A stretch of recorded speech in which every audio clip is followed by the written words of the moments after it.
Hello everyone and welcome to the Chapter 7 Beginner Any Percent tutorial. We're going to do Chapter 7 skip today. It's one of the biggest skips in the entire game. Skips pretty much the whole solar array, so let's jump right into it. So you're going to switch to line gun, go this way, try to shoot this guy right in the arms to kill him. Switch to cutter, shoot that guy in the arm to kill him as well. You can save the game here. I'd recommend doing that for practice. I will be releasing a zip file of pre-made practice files once this guide is fully done, but I haven't done it yet, so I'd recommend having a save here anyway. It's a really good place to have one. So as always, you can see my input display on the bottom left, but I've got my coordinates and facing angle on the bottom right now. So I'm gonna link a link to this in the description. This is called the Universal Trainer for speedrunners, and it allows us to, like I said, see our coordinates and facing angle. It also lets you save and load your position. So for example, like that, I can save and load there. Really good for practice. Being able to see your X position here makes this trick so much easier when you're learning it and practicing it. So I'd really recommend trying it. You don't have to, but I think it makes it easier. So if you can, I'd recommend trying it out. All right. So after we kill the enemies, we're just going to run through here. I'm going to show you a 0G clip here. There is an alternate one. I might just... I don't know, there should be a video of it somewhere. I might link that, but I'd really recommend trying to get this clip down. It saves a decent amount over the other one, and it's good because there's other 0G clips in the game you can learn, especially later on in this guide, and it'll help you with that as well. So when you launch, you can just ignore this rock. You can just fly around it like that, and then we're gonna go up into this corner. I'm gonna explain how your roll works in 0G. With free flying, you have 6 degrees of freedom or something like that. I'm not an expert on like flying and stuff. I just know that from doing this. But your roll is basically moving Isaac in this direction. So the way you do it is by doing circles with your mouse.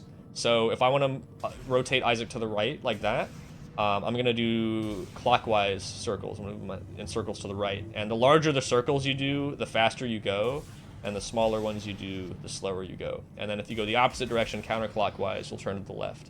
So you can always align and then try to readjust your angle, but that's how you can make smaller or larger adjustments like that pretty quickly.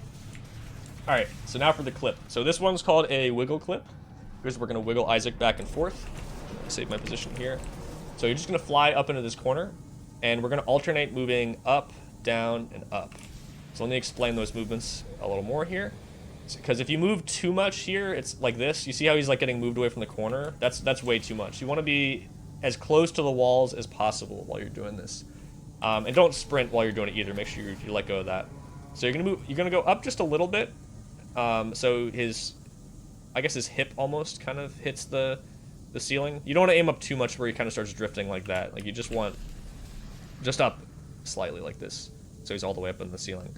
So then you're going to move down, and you see how his head kind of bonks into the wall like that. So I go up, down, bonk. So when his head bonks, like around there, maybe slightly before, move the camera up pretty quickly, just a little bit, and we're trying to clip like his thighs, like his legs, into the wall as a visual cue here, like that. So once you do clip, you can start sprinting, and just keep holding forward so you actually go through. But so up, down, up, and then just sprint very slightly and go through. All right, I'll do it one more time just so you can see. Up, down, up, sprint a little bit, and we're through. So go forward a little bit so you get all this stuff out of the way of the camera so you can see, and turn 180. Be careful not to go too far that way. Don't go too far left out as you clip out, or you'll go that way and you can fall out of 0G. So I want to head up a little bit and then go through this structure here. We're going to look for this rectangular shape that I'm outlining right here. I want to fly to around there, kind of like the middle of the right side of it. All right, I did a little cut here because I wanted to re-explain how I did it. Didn't like how I did it the first time. But so after you find this rectangle, you want to fly kind of like to the middle, like right side of it. We're going to adjust our roll like this. Now, I like to be kind of in the, like I said, kind of like the center of this big line here, but it doesn't matter too much, or at least it shouldn't, I don't think. So we want to set up now how far like forward or back we're going in this direction.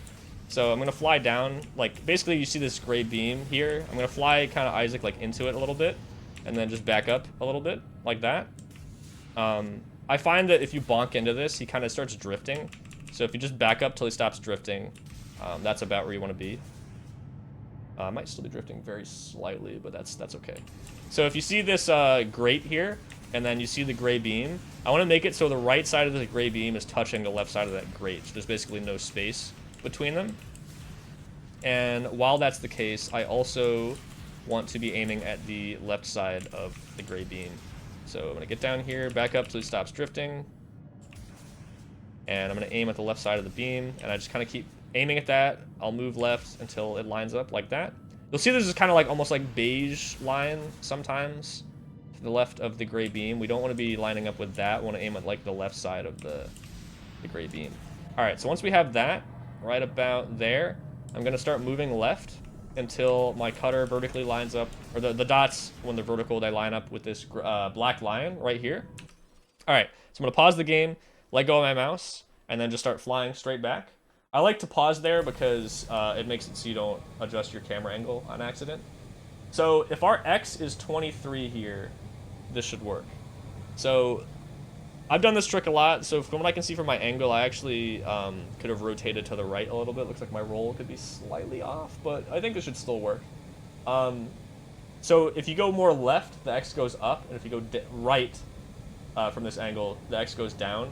So with this particular setup, my X is actually a little low. Oh no, this should still work. Yeah, it's coming back up. Now we're going this way.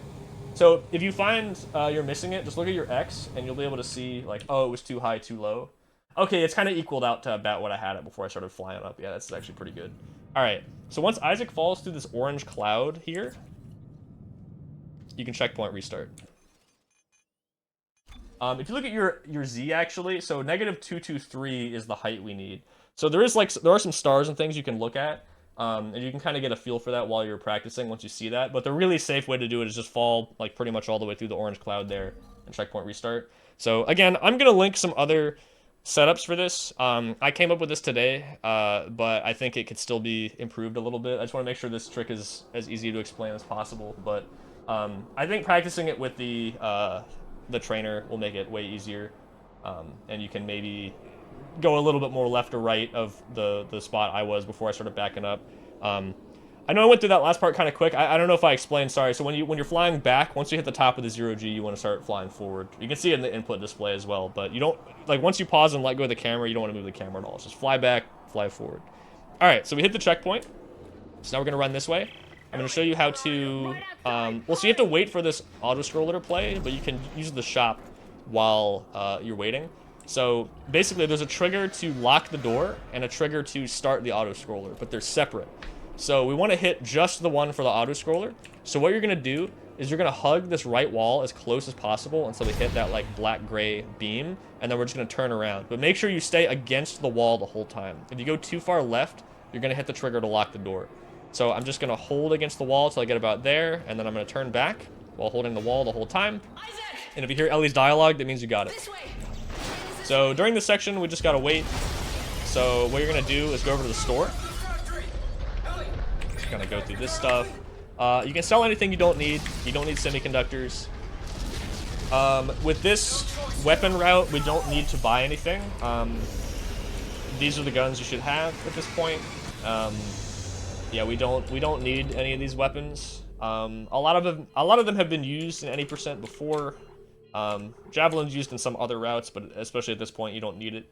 So what I would recommend is sell anything you feel like you don't need. I would say if you can keep 2 rounds of cutter, that'd be good. I mean, you probably only need 1, but you know, if you want a stasis pack, you can keep it as well. You don't really need detonator mines, so you can get rid of those. But yeah, there's 2 boxes here you can break, a medium health pack there, and then there's 4 lockers you can loot as well. I'd recommend just reloading everything. You got a decent amount of time here. I'm giving it my code, I but it's don't not want working. that. Two things of line racks is pretty good as well. Again, don't really, I mean, you can keep extra detonator mines if you want. You'll kind of figure out as you go what stuff you do or don't need. I feel like you probably don't need that many. And otherwise, I'd recommend buying some small health packs. Those over the large ones or medium ones because of just how pukers work. You actually don't want to be at absolute full health sometimes, because if you get hit by a puker, you can heal to get rid of that. But Anyway, so once the air meter gets to 45 here, like a low 45, you know, almost 44, we can open the door. It's not super precise or anything. I actually might wait till 44. All right, you can stasis these guys if you want. You know, shoot this guy if he tries to hit you. But if you leave around that time, you should get to this door when it opens. It's open.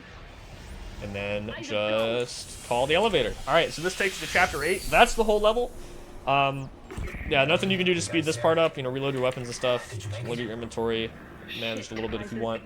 Otherwise, I am going to cut the rest of this out, and I mean, I'll show at least walking in so you see the chapter 8, like starting, you know, text and all that stuff. But that's chapter 7.